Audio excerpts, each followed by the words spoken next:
Alrighty, let's try graphing one of these point slope problems. So remember, the generic form for point slope is y minus y1 equal m x minus x1.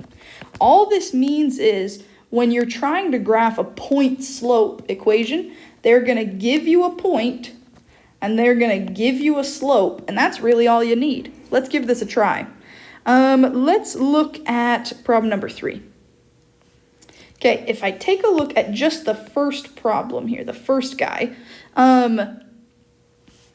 it looks like we've got a 4 for the y spot. So remember, I'm looking for a point and I'm looking for a slope, okay? And it looks like by the y, so in the y spot, there's a positive 4.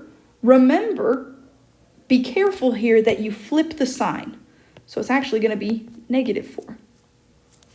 Okay, in the x spot, we've got a positive 1. Again, remember to flip the sign. Let's make this a negative 1.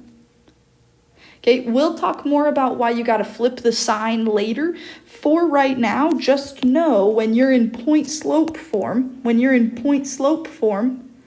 you just flip the sign. When you're in point slope form, you flip the sign.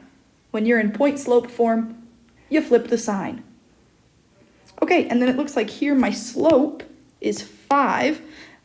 Slopes are supposed to be fractions, so I'm going to go ahead and divide that by 1. And now let's go ahead and graph this. I'm going to graph the point negative 1, negative 4. So left 1, down 4. And the slope, again, rise over run. Oof, I drew that pretty poorly. Let me try that again. So our slope is rise over run. So we're going to go up 5 because it's positive 5 and right 1. So we're going to go up 5, right 1. Up 5, right 1. Let's see. This is pretty challenging when you can't quite tell. Oh, no, I should have gone up 1 more. My bad. All right, so we went... geez Louise. Sorry, team. Let me try that again. Here we go. Up 5, right 1. If I'm allowed to go up 5, right 1, I'm also allowed to go down 5, left 1. So down 5, left 1. And we end up with this super steep line here.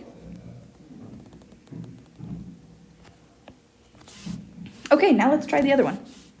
Let's use purple.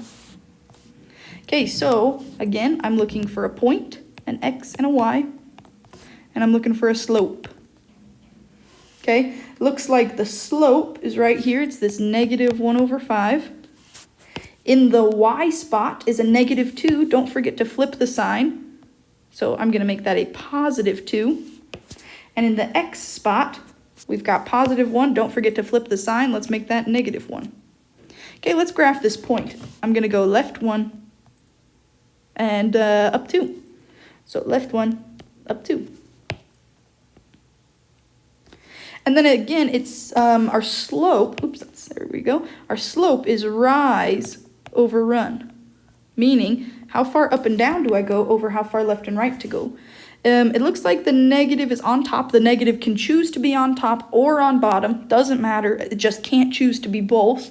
So the negative right now is on top. That means I'm going to go down. So I'm going to go down 1, right 5. Here we go. Down 1, right 5. I can also, if I'm going down 1, right 5, I'm also allowed to go up 1, left 5. There we go. And that looks pretty good to me. I'm going to go ahead and draw in my line. It's one that's super flat. It's almost flat, almost straight. Alrighty, and there we go. These lines look perpendicular to me. I could have told that they were perpendicular earlier by looking at their slopes. What's the opposite reciprocal of 5 over 1? Remember, reciprocal just means you flip it upside down. So it's going to be 1 over 5. And then the opposite part of it just means, oh, if it's positive over here, I'm going to make it negative. So those do look, and then, yeah, that's what we have, negative 1/5. Those look like opposite reciprocals to me. So at the beginning, I could have told that it was perpendicular. Anyway, good luck. Again, if you need some more help on this, that's totally fine. What I want you to do for today is just watch this video, try another one of these on your own with your best effort, and then when I come back, we can talk about these a little bit more. Anyway, talk to you later. Good luck.